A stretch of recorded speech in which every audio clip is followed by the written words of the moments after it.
क़यामत ज़दा दुनिया में अचानक एक खौफनाक भेड़िए जैसा इफरीत, जिसकी सब आंखें अंधेरे में चमक रही थीं, जोरदार धाड़ मारता है। वो इमारत की छत से नीचे देखता है, जहां एक भारी बकरबंद गाड़ी और 3 लोग इसका अगला शिकार बनने वाले होते हैं। सब घबरा कर कहते हैं, ये आखिर है क्या? कुत्ता, रीछ या कोई नया एबिलिटी यूजर? इतने में मैक्स सूट पहने हीरो जोर से चीखता है, क्या देख रहे हो? फौरा गाड़ी में बैठो। अगले ही लम्हे वो देवहैकल भेड़िया छत से सीधा नीचे हमला करने के लिए छलांग लगा देता है। हीरो फौरा अपने मैक्स सूट की सब्ज एनर्जी बीम चार्ज करता है और एन वक्त पर फायर कर देता है। ताकतवर सब्ज बीम सीधी भेड़िए के सर से टकराती है और एक जबरदस्त धमाका होता है। धमाके की शिद्दत से इफरीत नीचे जा गिरता है और गाड़ी के करीब जोरदार टक्कर मारता है। गाड़ी के अंदर बैठा मोटा आदमी और नरस सुकून का सांस लेते हुए कहते हैं, हो शक्र है हम बर्वक्त निकल आए। अगले ही लम्हे खौफनाक भेड़िया हीरो के मैक्स सूट पर झपट पड़ता है, जबकि पीछे से घबराई हुई आवाज आती है, बरादर ये क्या आप ठीक हैं? हीरो गुस्से में चीखता है, डॉक्टर को फौरा यहाँ से ले जाओ, इस दरिंदे को मैं खुद खत्म करूंगा। देवहैकल भेड़िया अपने ताकतवर पंजों से सुर्ख मैक आर्मर पर मुसलसल खौफनाक वार करता है, मगर हीरो अपनी रोबोटिक बाजू से सब्ज एनर्जी ब्लास्ट फायर करता है जो सीधा इस इफरीत को जा लगता है। दूसरी तरफ गाड़ी में बैठा मोटा आदमी खौफ से चीख उठता है, ये आखिर है क्या? इतना बड़ा कैसे हो गया? नरस संजीदगी से जवाब देती है, ये देवहैकल कुत्ता काफी अरसे से अस्पताल के इर्द गिर्द घूमता रहता है, उसीलिए यहाँ से कोई बाहर निकलने की हिम्मत नहीं करता। गाड़ी तेजी से आगे बढ़ती है तो मोटा आदमी गुस्से में कहता है, अगर तुम्हें पहले से मालूम था तो हमें पहले क्यों नहीं बताया? नरस मासूम अंदाज में कहती है, तुम लोगों के पास इतने जदीद हथियार हैं, तुम ही तो इंसानियत की आखिरी उम्मीद, रेस्क्यू टीम होना। मोटा आदमी झुंझला कर कहता है, ये मजाक करने का वक्त नहीं है। मगर नरस पुरसुकून मुस्कुराहट के साथ जवाब देती है, मैं मजाक नहीं कर रही, मैंने ज़ॉम्बी वायरस पर तहकीक की है और अगर हम आज तक जिंदा हैं तो इसका मतलब है कि हम चुने हुए लोग हैं। गाड़ी में मौजूद गुलाबी बालों वाली डॉक्टर मुस्कुराते हुए कहती है, अगर हम आज तक जिंदा हैं तो इसका मतलब है कि हम चुने हुए लोग हैं। ये सुनकर मोटा आदमी हैरत से उसे देखने लगता है। इधर मैदान जंग में देवहैकल इफरीत के जबरदस्त हमले से हीरो अपनी मैक्स सूट समेत पीछे धकेल दिया जाता है। अगले ही लम्हे वो खौफनाक म्यूटेंट रीछ नुमा कुत्ता, जिसकी पीठ पर चमकते हुए क्रिस्टल लगे होते हैं, पूरी ताकत के साथ हीरो पर झपट पड़ता है। हीरो दिल ही दिल में सोचता है, मेरी पिछली जिंदगी की मालूमात के मुताबिक इस कसम का इफरीत अभी जाहिर नहीं होना चाहिए था, वक्त बिल्कुल नहीं मिल रहा। फिर इसे अचानक एहसास होता है कि ये कोई आम ज़ॉम्बी जानवर नहीं बल्कि एक म्यूटेंट बीस्ट है। हकीकत ये थी कि ऐसे इफरीत ज़ॉम्बी वायरस और जदीद जीनियाती इंजीनियरिंग को मिलाकर तैयार किए जाते थे और इस मरहले पर उनका वजूद मुमकिन ही नहीं होना चाहिए था। अचानक म्यूटेंट बीस्ट अपनी पीठ के करसटल से खौफनाक बिजली नुमा तवानाई का हमला करता है, मगर हीरो सब कुछ समझ जाता है और कहता है, अब मुझे अंदाजा हो गया है कि यहाँ क्या हो रहा है। ये कहते ही वो अपने हाथ से इस खतरनाक एनर्जी बीम को रोक लेता है। जंग अपने उरूज पर पहुंच जाती है जब हीरो की सब्ज एनर्जी बीम म्यूटेंट बीस्ट की पीठ पर लगे चमकते हुए क्रिस्टल से टकराकर वापस पलट जाती है।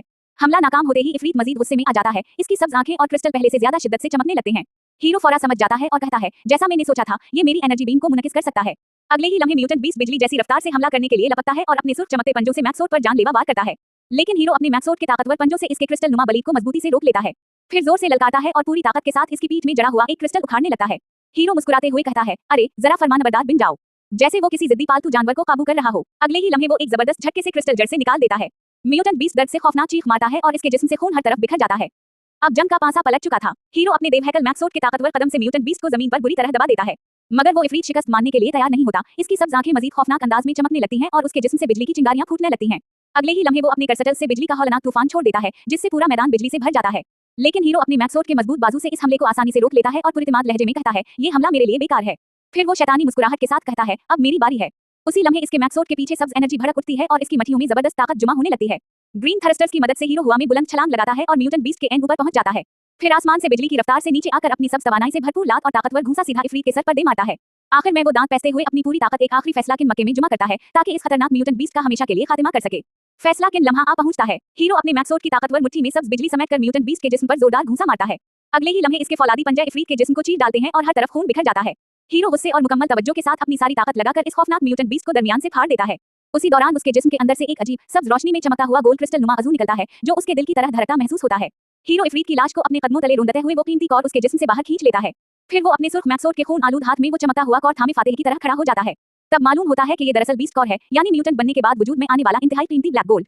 हीरो पुरइत्माद अंदाज में कहता है, अब इसके साथ मेरा काम बहुत आसान हो जाएगा। लेकिन जैसे ही सब कुछ खत्म होता दिखाई देता है, दूर एक इमारत की छत पर स्याह कोट और टोपी पहने एक पुरस्कार शख्स खामोशी से पूरी लड़ाई देख रहा होता है और यूं महसूस होता है कि असल खतरा अभी बाकी है। हीरो के हाथ में चमकने वाली चीज कोई आम पत्थर नहीं बल्कि म्यूटेंट बीस्ट के जिस्म में बनने वाला नया ब्लैक गोल्ड था, जिसे बीस्ट कौर कहा जाता है। वो उसे मजबूती से पकड़कर पुरइत्माद लहजे में कहता है, उसके साथ मेरा काम बहुत आसान हो जाएगा। लेकिन उसी वक्त दूर एक इमारत की छत पर स्याह सूट और टोपी पहने सुनहरे बालों वाला पुरस्कार शख्स खामोशी से ये सब देख रहा होता है, जैसे इस म्यूटेंट बीस्ट के पीछे उसी का हाथ हो। वो परेशान होकर बुड़बड़ाता है, उफ, ये तो बहुत बड़ा मसला बन गया। यूं लगता है कि उसका पूरा मंसूबा नाकाम हो चुका है। मंजर बदलता है और एक बड़े अस्पताल पर आ जाता है, जहां फोन पर किसी की आवाज सुनाई देती है, हेलो। दूसरी तरफ हीरो अपनी मैक्स सूट में खड़ा अपनी टीम से राब्ता करने की कोशिश करता है, जाओ फैटी, क्या मेरी आवाज सुन रहे हो? हेलो, मगर कोई जवाब नहीं मिलता। वो फौरा समझ जाता है कि सिग्नल नहीं आ रहा और कहता है, लगता है वो लोग बहुत दूर निकल गए हैं, राब्ता कायम नहीं हो रहा। आखिरकार हीरो फैसला करता है, अब मेरे पास अकेले वापस जाने के सिवा कोई रास्ता नहीं। ये कहते ही वो अपनी मैक्स सूट के सब थरस्टर्स फाल करता है और बिजली की रफ्तार से आसमान में बुलंद होकर अपनी टीम के पीछे रवाना हो जाता है। अचानक हीरो चौंक उठता है, जैसे उसे एहसास हो जाए कि छत पर कोई और भी मौजूद है। अगले ही लम्हे वो अपने मैक्स सूट के साथ फिजा में बुलंद होता है और सीधा स्याह सूट और टोपी पहने पुरस्कार शख्स के सामने जा उतरता है। दोनों पहली बार आमने सामने खड़े होते हैं। वो अजनबी निहायत पुरसुकून अंदाज में मुस्कुराते हुए दो उंगलियों से का इशारा करता है और कहता है, हेलो। तुमसे मिलकर खुशी हुई। मगर हीरो इसकी एक बात पर भी यकीन नहीं करता। बगैर एक लम्हा जाया किए वो अपने मैक्सोट के बाजू में सब तवानाई जमा करता है और अचानक इस पर जबरदस्त एनर्जी बीम फायर कर देता है। हमला करने के फौरन बाद हीरो को महसूस होता है कि कुछ ठीक नहीं हुआ। अगले ही लम्हे वो पुरस्कार शख्स निहायत आसानी से हमले से बचकर सामने वाली छत पर जा खड़ा होता है और मुस्कुराते हुए कहता है, इतनी जल्दबाजी मत करो, मेरा तुम्हें नुकसान पहुंचाने का कोई इरादा नहीं। हीरो गुस्से से छत पर जोर से उतरता है, जिससे हर तरफ धुआं और गर्द फैल जाती है। फिर वो गुस्से में जमीन पर जोरदार मुक्का मारता है और अपनी मैक्सोट की पूरी सब तवानाई आजाद कर देता है, जिससे पूरी छत लरज़ उठती है। सियाह सूट पहना सुनहरे बालों वाला शख्स हल्की मुस्कुराहट के साथ कहता है, जैसा कि मैंने कहा, मेरा तुमसे लड़ने का कोई इरादा नहीं। फिर वो बेखौफी से हीरो के मैक्सोट के बाजू पर जा बैठता है और धमाकों के दरमियान पुरसुकून लहजे में कहता है, मैं सिर्फ एक पैगाम देने आया हूँ, इसलिए तुम्हारा ज्यादा वक्त नहीं लूंगा। हीरो गुस्से से दांत पीस कर फौरन उसे पकड़ने के लिए अपना देवहैकल हाथ बढ़ाता है। इस बार वो वाकई इस पुरस्कार शख्स को हवा में जकड़ लेता है, मगर वो जरा भी नहीं घबराता और मुस्कुराते हुए कहता है, अच्छा, अगर तुम उसी तरह बात करना चाहते हो तो मुझे भी कोई एतराज नहीं। फिर वो अपना तारुफ कराते हुए कहता है, मेरा नाम सॉन्ग बेनून है, मैं एक खुफिया तंजीम से हूँ और तुम्हें हमारे नारद इंडस्ट्रियल जोन आने की दावत देने आया हूँ। वो मजीद कहता है, असल में तुम्हें इस डॉक्टर को बुलाना चाहता था, लेकिन अब इसकी बात मुकम्मल होने से पहले ही हीरो गुस्से में अपना फौलादी हाथ बंद कर देता है और इसे कुचल डालता है। हर तरफ स्याह खून के छींटे बिखर जाते हैं, मगर अगले ही लम्हे वहां सिर्फ स्याह खून रह जाता है, जबकि सॉन्ग बेनून पुरस्कार तौर पर गायब हो चुका होता है। हीरो फौरन अंदाजा लगा लेता है, ये खून से नकल तैयार करने वाली सलाहियत रखने वाला एबिलिटी यूजर है। ये इतना ताकतवर नहीं, मगर बेहद परेशान करने वाला जरूर है। आखिर में हीरो सुनसान छत पर अकेला खड़ा गहरी सोच में डूब जाता है, क्या वाकई वो खुफिया तंजीम इतनी जल्दी वजूद में आ गई है।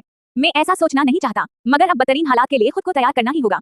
एक हैरानकुन हकीकत सामने आती है, मुस्तकबिल में 50 साल बाद दुनिया की सबसे ताकतवर सेक्रेट ऑर्गेनाइजेशन वजूद में आएगी, जिसके पास एलीट फाइटर्स, मैकेनिक सीजेस और खौफनाक म्यूटेंट मॉन्स्टर्स होंगे। हीरो फौरन समझ जाता है कि जिस म्यूटेंट बीस्ट से वो अभी लड़ा था, वो किसी इत्तेफाक का नतीजा नहीं बल्कि उसी खुफिया तंजीम की तख्लीक था, और वो लोग काफी अरसे से इस पर नजर रखे हुए हैं। ये सोचकर इसके माथे पर पसीना आ जाता है। वो दिल ही दिल में कहता है, अगर ज़ॉम्बी तबाही शुरू होते ही ये तंजीम मौजूद थी, तो इसका सिर्फ एक ही मतलब हो सकता है। अगले ही लम्हे उसे एहसास होता है कि इस खुफिया तंजीम में भी शायद इसकी तरह मुस्तकबिल से आने वाले लोग मौजूद हैं। मंजर बदलता है और टीम एक बड़े रिसर्च अनसिटी टैबर पहुंचती है, जहां उनकी बकर बंद गाड़ी खड़ी होती है, मगर बाहर से वो इमारत बिल्कुल आम दिखाई देती है।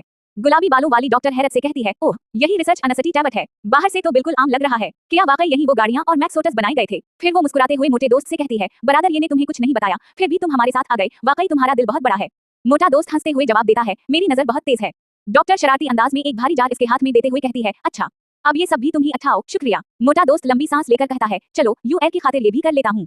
इतने में अंदर से सफेद दाढ़ी वाला एक बूढ़ा शख्स नारंगी कोट पहने बाहर आता है, सबको देखकर मुस्कुराता है और कहता है, हाँ, आखिरकार तुम लोग वाकई एक डॉक्टर को ले ही आए। गुलाबी बालों वाली तांगा मुस्कुराते हुए प्रोफेसर की तरफ हाथ हिलाती है और कहती है, हेलो, आप ही वो प्रोफेसर हैं ना जिन्होंने ये मैक्सोट और बकर बंद गाड़ी बनाई है। फिर वो अपना तारुफ करवाते हुए कहती है, मेरा नाम तांगा है और मैं भी एक प्रोफेसर हूँ। ये सुनकर प्रोफेसर जांगहान हैरान रह जाता है और पूछता है, आपको मेरे बारे में कैसे मालूम। तांगा शरारती अंदाज में आंख मारते हुए जवाब देती है, आप चाहे जानबूझकर सादा लिबास पहने, लेकिन एक पागल साइंसदान वाली शख्सियत छुपा नहीं सकते। प्रोफेसर दिल ही दिल में सोचने लगता है कि आखिर ये सब उसे किसने बताया। फिर वो खांसते हुए कहता है, प्रोफेसर तांगा, मैं आपको जानता हूँ, आप वारुलूजी में पीएचडी करने वाली कम उम्र तरीन जेनियस हैं, आपके तहकीकी मज़ामीन साइंसी जराइद में शाये हो चुके हैं। ये सुनकर तांगा शर्मा जाती है और मुस्कुराते हुए कहती है, ओह, ये सुनकर मुझे वाकई खुशी हुई। दूसरी तरफ प्रोफेसर हैरान होता है कि इतनी कम उम्र लड़की इस तबाह हाल दुनिया में आखिर जिंदा कैसे बच गई। फिर तांगा बगैर वक्त जाया किए एक छोटा सा स्याह गोला निकालती है और कहती है, तारीफे बाद में, पहले मेरे साथ ज़ॉम्बी के सर से मिलने वाले इस ब्लैक आर्ब पर तहकीक कीजिए।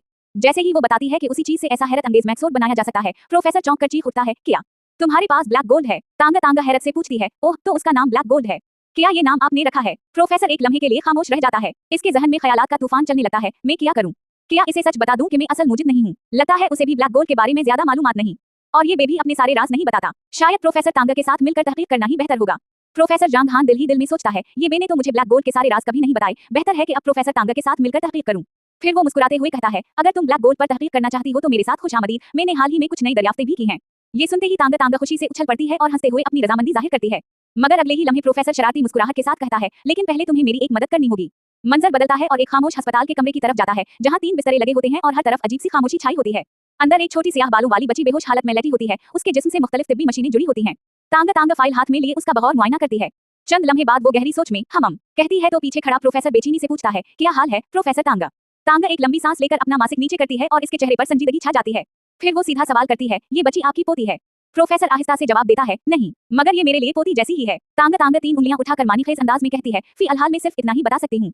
ये सुनकर प्रोफेसर जांगहान घबराहट में पसीना पहुंचते हुए फौरन पूछता है, क्या इसका मतलब है कि इसे बचाया जा सकता है। तांगा संजीदगी से जवाब देती है, बिल्कुल नहीं। प्रोफेसर जांगहान घबराकर समझता है कि शायद बच्ची के पास 3 साल बाकी हैं, मगर तांगा फौरन आंख मारकर इसकी गलतफहमी दूर करती है और कहती है, 3 साल नहीं, सिर्फ 3 महीने। ये सुनते ही प्रोफेसर के होश उड़ जाते हैं। तांगा अफसरदा लहजे में कहती है, मैं इस जैसी बीमारी के बहुत से मरीज देख चुकी हूँ, और सच कहूँ तो मुझे हैरत है कि ये बच्ची अब तक जिंदा कैसे है।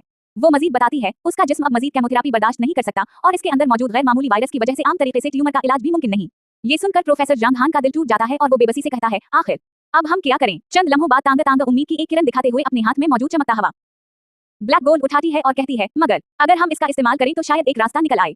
उसी दौरान मंजर यूएल की तरफ बदलता है। वो आहिस्ता आहिस्ता अपनी आंखें खोलती है और अस्पताल की छत को देखती है।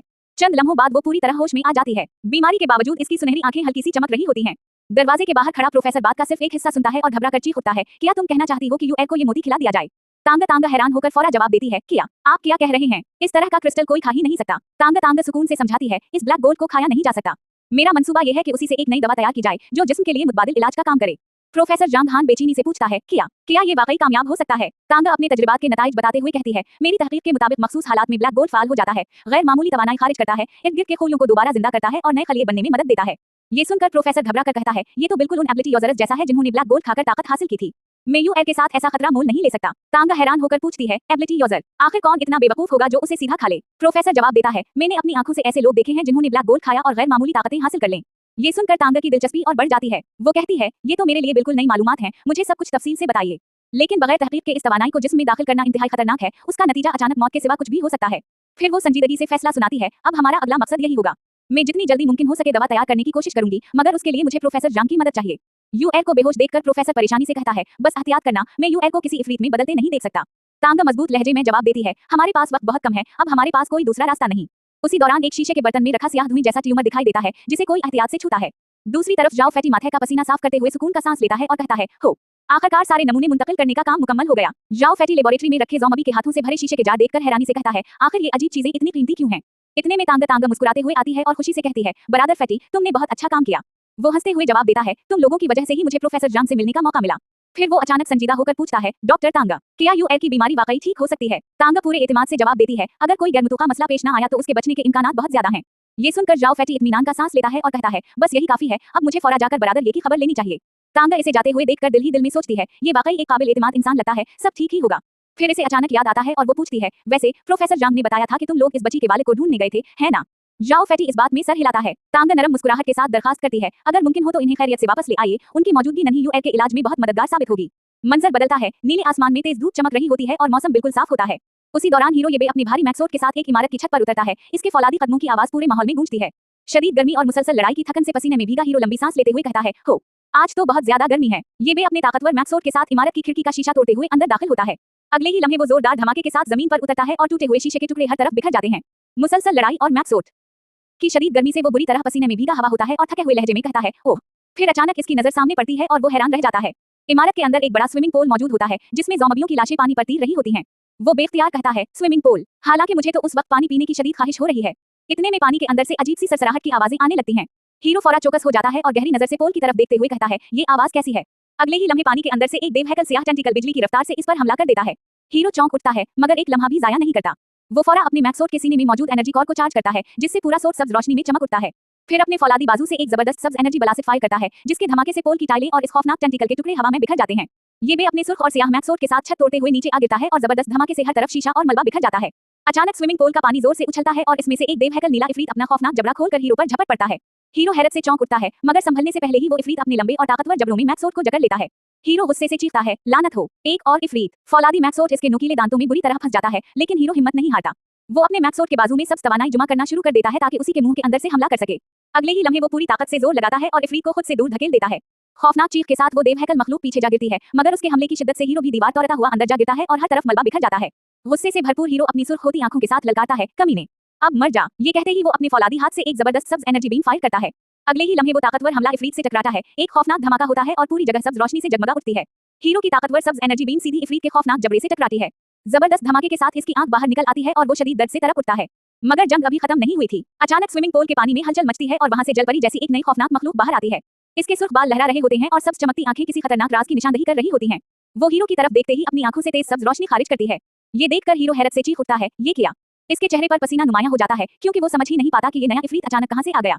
उसी दौरान मंजर बदल जाता है। एक सुनसान सड़क पर टीम की भारी बख्तर बंद गाड़ी खामोशी से खड़ी होती है और पूरा शहर वीरानी में डूबा नजर आता है। गाड़ी चलाते हुए जाओ फैटी खामोशी तोड़ता है और कहता है, कितना सन्नाटा है। उम्मीद है बरादर ये ने इस इफरीत को खत्म कर दिया होगा। इतने में गाड़ी के अंदर सब्ज इशारे की रोशनी चमकती है और स्पीकर से एक नरम आवाज सुनाई देती है, बरादर जाओ, क्या आप मेरी आवाज सुन सकते हैं? जाओ चौंक कर कहता है, अरे यूएल, तुमने तो मुझे डरा ही दिया, क्या तुम होश में आ गई हो? यूएल हल्की सी मुस्कुराहट के साथ जवाब देती है, हाँ, अब मैं पहले से काफी बेहतर महसूस कर रही हूँ। क्या आप लोग अभी भी बाहर हैं? जाओ इत्मीनान से कहता है, यूएल, तुम बस आराम करो, तलाश का काम हम संभाल लेंगे। यूएल लैपटॉप की स्क्रीन देखते हुए हैरानी से पूछती है, बरादर जाओ, क्या आप इस लड़की को जानते हैं? जाओ फैटी को फौरा सब कुछ याद आ जाता है और वो कहता है, उसे एक गुंडे ने इमारत में कैद कर रखा था। जब हमने इस गुंडे को शिकस्त दी तो ये अचानक गायब हो गई थी। मुझे कभी नहीं लगा था कि ये यहाँ मिलेगी। ड्रोन के जरिए यूएफओरा कहती है, बरादर जाओ, हमें उसकी मदद करनी होगी, क्योंकि वो लड़की चारों तरफ से ज़ॉम्बियों में घिरी हुई होती है। जाओ पुरजोश अंदाज में मुस्कुराता है और अपनी ताकतवर बख्तरबंद गाड़ी पूरी रफ्तार से आगे बढ़ाते हुए कहता है, हाँ हाँ, ये काम तो मुझे सबसे ज्यादा पसंद है। अगले ही लम्हे गाड़ी गरजती हुई तामीराती मकाम में दाखिल होती है और सामने आने वाले ज़ॉम्बियों को अराती चली जाती है, जबकि उसके टायरों के गर्द सब तवानाई चमक रही होती है। ऊपर कंटेनर पर खड़ी भूरे बालों वाली लड़की ये मंजर देखकर हैरत से रुक जाती है। उसी वक्त इसके सामने एक ड्रोन मंडलाता है और आवाज आती है, बड़ी बहन, हम ज़ॉम्बियों को रोकते हैं, मौका मिलते ही फौरा इस गाड़ी पर सवार हो जाइए। ड्रोन इसके सामने रुककर दोबारा यही हिदायत देता है। उसी दौरान गाड़ी के दोनों अतराफ से तेजधार फौलादी कांटे बाहर निकल आते हैं, जो ज़ॉम्बियों को बेदर्दी से रूंधते हुए रास्ता साफ कर देते हैं। आखिरकार बख्तरबंद गाड़ी कंटेनर के नीचे आकर रुक जाती है और ड्रोन जल्दी से आवाज देता है, जल्दी गाड़ी पर आ जाओ। अब रेस्क्यू का फैसला किन लम्हा आ पहुंचा था। भूरे बालों वाली लड़की मौका मिलते ही कंटेनर से छलांग लगाती है और बहिफाजत बख्तरबंद गाड़ी के अंदर पहुंच जाती है। अंदर आते ही वो सुकून का सांस लेती है और ड्रोन से कहती है, ठीक है बरादर जाओ, अब यहाँ से फौरन निकलते हैं। जैसे ही वो गाड़ी के अंदर जाओ फैटी को देखती है, हैरत से कहती है, तुम लोग। जाओ फैटी मुस्कुराते हुए अंगूठा ऊपर करता है और फख्र से जवाब देता है, हाँ हाँ, हम हैं नाकाबिल शिकस्त अपोकलिप्स रेस्क्यू टीम। दूसरी तरफ ये बेकी खौफनाक लड़ाई अभी भी जारी होती है। अचानक पानी वाले इफरीत की देव दम बिजली की रफ्तार से घूमती है और सीधा हीरो के मैक्सोट पर जोरदार वार करती है। हमले की शिद्दत से मैक्सोट बुरी तरह हिल जाता है, जबकि पसीने में भीगा हीरो लड़खड़ाते हुए हैरत से चीख उठता है। उसी लम्हे पानी के अंदर से एक और भी खौफनाक मखलूक नमूदार होती है, जिसका ऊपरी हिस्सा सुर्ख बालों वाली औरत जैसा और निचला हिस्सा देव शार्क के जबड़े जैसा होता है। ये बे अपने सुर्ख मैक्सोट के साथ पूरी ताकत से इस इफरीत का रास्ता रोके खड़ा होता है। करीब से देखने पर इस मखलूक की सब चमकती आंखें किसी डरावनी भूत की तरह खौफ पैदा कर रही होती हैं। इन आंखों से निकलने वाली पुरस्कार रोशनी हीरो की बीनाई को मुतासिर करने लगती है। वो दर्द से अपनी आंख पर हाथ रख लेता है और चीख उठता है, लानत, मैं उसकी तरफ देख भी नहीं सकता। ये बे अपने मैक्सोट को देखकर परेशानी से कहता है, पिछली लड़ाई में हेलमेट का हैच बुरी तरह खराब हो गया था, इसलिए मैं इसे अभी बंद नहीं कर सकता। उसी लम्हे सामने मौजूद सुर्ख बालों वाली जलपरी नुमा इफरीत अपने शार्क जैसे खौफनाक जबड़े में नीली तवानाई का एक देवहैकल गोला जुमा करना शुरू कर देती है। अगले ही लम्हे वो तबाह की नीली एनर्जी बीम फायर कर देती है, जिससे पूरी इमारत लरज उठती है और फर्श टूटने लगता है। हीरो भी फौरा जवाब देता है और अपने मैक्सोट के शोल्डर कैनन से ताकतवर सब्ज एनर्जी बीम छोड़ देता है। सब्ज हमला सीधा इफरीत के चेहरे से टकराता है। वो दर्द से खौफनाक चीख मारती है और इसकी सुर्ख आंखें गुस्से से दहकने लगती हैं। मगर अचानक वो अपनी लंबी ताकतवर दम हीरो के मैक्सोट की टांग के गर्द लपेट लेती है और इसे मजबूती से जकड़ लेती है। ये बे चौंक कर चीखता है, लानत, मैंने लापरवाही कर दी। अगले ही लम्हे इफरीत पूरी ताकत से इसे घसीट कर पानी में गिरा देती है। हीरो दांत पैसते हुए अपनी गलती पर गुस्सा करता है, मगर अब बहुत देर हो चुकी होती है। इसका मैक्सोट तेजी से पानी की गहराई में डूबने लगता है, जबकि इफरीत की दम अब भी इसकी टांग को मजबूती से जकड़े हुए होती है और यूं ये जानलेवा लड़ाई मजीद खतरनाक मरहले में दाखिल हो जाती है। ये बे पानी में गिरा हुआ शदीद तकलीफ से कराह रहा होता है। इसका मैक्सोट बुरी तरह खराब हो चुका होता है और वो तकरीबा बेबस नजर आता है। सामने सुर्ख बालों वाली खौफनाक मखलूक अपने सफेद खोपड़ी नुमा मासिक और सब चमकती आंखों के साथ गुस्से से उसे घूर रही होती है। पानी के अंदर से हीरो इस इफरीत को देखता है और हैरत से इसकी आंखें फैल जाती हैं। अगले ही लम्हे वो मखलूक अपनी सब चमकती आंखों से हीरो को निशाना बना लेती है, जबकि ये बेबसी से कहता है, लानत, मैं अपना जिस्म भी नहीं हिला सकता। उसी वक्त इसकी लंबी सांप जैसी दम बिजली की रफ्तार से घूमती हुई सीधी हीरो की तरफ बढ़ती है। मौत को अपने सामने देखकर वो दिल ही दिल में सोचता है, क्या वाकई मेरी मौत यही होने वाली है। लेकिन ऐन आखिरी लम्हे अचानक दो ताकतवर सब्ज लेजर बीम कहीं से आकर चट्टानों को चैरती हुई इफरीत से टकरा जाती हैं। एक जबरदस्त धमाके के साथ वो हमला सीधा मखलूक के सीने पर लगता है और वो दर्द से खौफनाक चीख मार उठती है। उसी लम्हे दीवार टूटने की गरजदार आवाज सुनाई देती है और बख्तरबंद गाड़ी पूरी रफ्तार से अंदर दाखिल हो जाती है। जाओ फैटी बुलंद आवाज में पुकारता है, बरादर ये, क्या आप ठीक हैं? अपोकलिप्स रेस्क्यू टीम आ गई है। जाओ फैटी अपने पीला चश्मे पहनकर जबरदस्त अंदाज में बख्तरबंद गाड़ी के साथ मैदान में दाखिल होता है और पुरजोश आवाज में चीखता है, अपोकलिप्स रेस्क्यू टीम आ गई है। जबकि इसके पीछे बचाई गई लड़की बैठी होती है। दूसरी तरफ ताकतवर लेजर हमला इफरीत के शार्क जैसे जिस्म पर लगता है। उसके जिस्म पर गहरी सुर्ख दरारें पड़ जाती हैं और वो दर्द से खौफनाक चीख मार उठती है। जख्मी मखलूक अपनी लंबी दम की मदद से पानी उछालती हुई भागने की कोशिश करती है, मगर उसी लम्हे बख्तरबंद गाड़ी दीवार तोड़ती हुई इसके पीछे पहुंच जाती है। ये बेफौरा अपने सुर्ख मैक्सोट के फौलादी हाथ से उसकी दम मजबूती से पकड़ लेता है और गुस्से से ललकारता है, भागना चाहती हो? पहले मुझसे इजाजत तो ले लो। अगले ही लम्हे वो अपनी पूरी ताकत के साथ देवहैकल फौलादी मक्का हुआ को चढ़ता हुआ इफरीत की तरफ बढ़ाता है। सब तवानाई से भरपूर वो खौफनाक घूंसा सीधा मखलूक पर लगता है और पानी के अंदर एक जबरदस्त धमाका गूंज उठता है। हमले के दौरान हीरो फौरा अपनी हिकमत अमली बताते हुए चीखता है, फैटी, जैसे ही ये इफरीत मेरी तरफ देखे तुम फौरा लेजर से फायर करना। गाड़ी के अंदर बैठा जाओ फैटी घबराहट में माथे का पसीना साफ करते हुए हकलाता है, अलिफ, अच्छा मैं करता हूँ। ये बे अपने सुर्ख मैक्सोट के दोनों बाजुओं से मुसलसल ताकतवर सब लेजर बीम फायर करता है, जिससे पानी के अंदर जबरदस्त धमाके गूंज उठते हैं। अगले ही लम्हे वो सब तवानाई सीधी इफरीत के सीने से टकराती है। इसका जिस्म दरमियान से फटने लगता है और शदीद रोशनी के साथ वो दर्दनाक चीख मार उठती है। चंद ही लम्हों में इसके नीले जिस्म पर सुर्ख दरारें फैल जाती हैं। पूरी मखलूक बुरी तरह जख्मी होकर जमीन पर गिर पड़ती है। इसके बावजूद इसका सफेद खोपड़ी नुमा मासिक और सब चमकती आंखें अब भी खौफनाक मंजर पेश कर रही होती हैं। ये बे आगे बढ़ता है और अपने देवहैकल मैक्सोट के भारी कदम से इसके सर को जमीन पर दबा देता है। फिर गुस्से से पूछता है, तुम एक हाइब्रिड एबिलिटी यूजर हो, यहाँ क्यों आई हो? जब इफरीत खामोश रहती है तो वो मजीद सख्त लहजे में सवाल करता है, क्या तुम्हें डार्क ग्रुप ने मुझे कत्ल करने के लिए भेजा है? अगले ही लम्हे हीरो की आंखें गुस्से से सुर्ख हो जाती हैं। वो दांत पैसते हुए चीखता है, बोल, वरना यही खत्म कर दूंगा। खौफ से कांपती हुई वो मखलूक हिचकिचाते हुए सिर्फ इतना कह पाती है, डार्क ग्रुप। फिर फौरा घबरा कर चीख उठती है, नहीं नहीं। इसके रद्दअमल से साफ जाहिर हो जाता है कि इस पुरस्कार तंजीम का इस पूरी साजिश से गहरा ताल्लुक है। खौफनाक इफरीत दर्द से तड़पते हुए चीखने लगती है, नहीं नहीं, मैं वापस नहीं जाना चाहती, मुझे वापस मत ले जाओ। इसकी ये बात सुनकर सब हैरान रह जाते हैं। बख्तरबंद गाड़ी में बैठा जाओ फैटी घबरा कर पूछता है, बरादर ये आखिर यहाँ हो क्या रहा है? उसी दौरान ये बेगौर से इफरीत की आंखों में देखता है और आहिस्ता से एक नाम लेता है, लीना। ये नाम सुनते ही गाड़ी में मौजूद भूरे बालों वाली लड़की के चेहरे का रंग उड़ जाता है। हीरो अभी इफरीत को अपनी मैक्सोट के कदम तले दबाए खड़ा होता है, जबकि वो मुसलसल रोते हुए लीना लीना पुकार रही होती है। ये बे गुस्से से चीखता है, ये चीखना बंद करो वरना अभी खत्म कर दूंगा। मगर अगले ही लम्हे वो लड़की दौड़ती हुई गाड़ी से बाहर निकलती है और लरसती हुई आवाज में कहती है, तुम एनी हो, बहन, क्या वाकई तुम हो? ये कहते ही वो अपनी बहन की तरफ भागती है और चीख कर पुकारती है, बहन। ये मंजर देखकर जाओ फैटी की आंखें हैरत से फैल जाती हैं। वो बेख्तियार कहता है, नहीं, ये कैसे मुमकिन है? क्या ये इफरीत वाकई इसकी बहन है? कहीं ऐसा तो नहीं कि उसने ब्लैक गोल्ड खा लिया हो और एबिलिटी यूजर बन गई हो? आखिर में वो लड़की अपनी जख्मी बहन के पास घुटनों के बल बैठ जाती है, आंखों में आंसू लिए सिसकते हुए पूछती है, बहन, आखिर तुम्हारे साथ ये सब कैसे हुआ? जवाब में वो इफरीत सिर्फ रोते हुए बार बार लीना कह पाती है और पूरा माहौल गम और खामोशी में डूब जाता है। इफरीत बनी हुई बहन रोते हुए टूटी हुई आवाज में कहती है, डार्क ग्रुप के तजुर्बात बहुत दर्दनाक थे। तब सबको अंदाजा होता है कि इसे जबरदस्ती खौफनाक तजुर्बात का निशाना बनाकर ये शक्ल दी गई थी।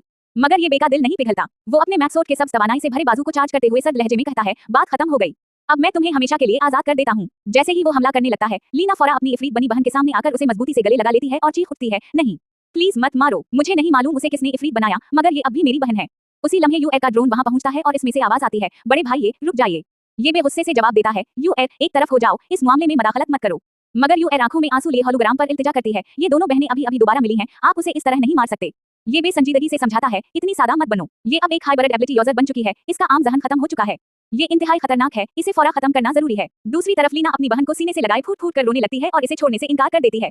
आखिर में यूएल हाथ जोड़कर भराई हुई आवाज में कहती है, बड़े भाई मैं आपसे दरखास्त करती हूँ, बराह करम इन्हें थोड़ा सा वक्त दे दें। कम अज कम एक मौका तो दें। ये बे अभी गुस्से में चीखता है, ये इफरीत अभी कुछ देर पहले मुझे मारने ही वाली थी, मैं उसे हरगिज नहीं छोड़ूंगा। मगर जाओ फैटी फौरा दरमियान में आकर कहता है, बरादर ये अभी यूएल ने ही देखा था कि वो इफरीत आपको पानी में घसीट कर ले गई है। अगर वो मुझे फौरा वहां आने का ना कहती तो शायद आज आप जिंदा ना होते। ये सुनकर ये बे कुछ लम्हों के लिए खामोश हो जाता है, मगर फिर भी अपनी मैक्सोट से इफरीत की लंबी दम मजबूती से पकड़े रखता है और बेजारी से छे कहकर उसे घोरता रहता है। अचानक इफरीत गुस्से से सबकी तरफ देखकर चीखती है, तुम सब बेवकूफों का एक गिरोह हो। फिर कुछ देर बाद वो जरा पुरसुकून होकर हिचकिचाते हुए पूछती है, तुम लोग डार्क ग्रुप से नहीं हो? यूएल फौरा ड्रोन के जरिए जवाब देती है, नहीं, हम तो सिर्फ इस शहर में जिंदा बच जाने वाले लोगों को तलाश करने आए हैं। ये सुनकर इफरीत आहिस्ता आहिस्ता सच बताना शुरू करती है, मैं डार्क ग्रुप से भाग आई थी। इन्होंने मेरे पीछे एक बहुत बड़ा दरिंदा छोड़ दिया था ताकि वो मेरा शिकार कर सके। तब यूएल को अचानक एहसास होता है कि शायद इस बड़ी बहन ने ये बे को डार्क ग्रुप का रुकन समझकर सिर्फ अपनी जान बचाने के लिए हमला किया था।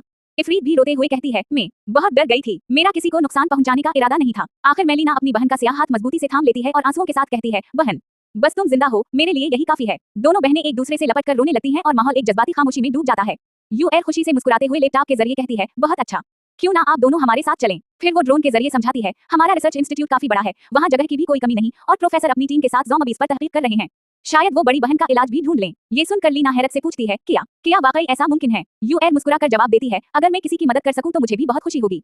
दूसरी तरफ जाओ फैटी और ये बेगाड़ी में बैठकर सोचने लगते हैं। जाओ फैटी परेशान होकर कहता है, लेकिन हमारी गाड़ी तो इतनी बड़ी नहीं कि बड़ी बहन को साथ ले जा सके। ये सुनकर इफरीत बनी बहन प्यार से लीना की तरफ देखती है और धीरे से कहती है, लीना, तुम जहाँ जाओगी मैं भी वहीं जाऊंगी। लीना की आंखें नम हो जाती हैं और वो जज्बाती आवाज में सिर्फ इतना कह पाती है, बहन। फिर जाओ फैटी ड्रोन के जरिए यूएल से पूछता है, सचर यूएल, क्या आप वाकई इस इफरीत को हमारे साथ ले जाना चाहती हैं? कुछ लम्हों के लिए खामोशी छा जाती है, मगर फिर सबकी नजरें ये बे पर जाती हैं।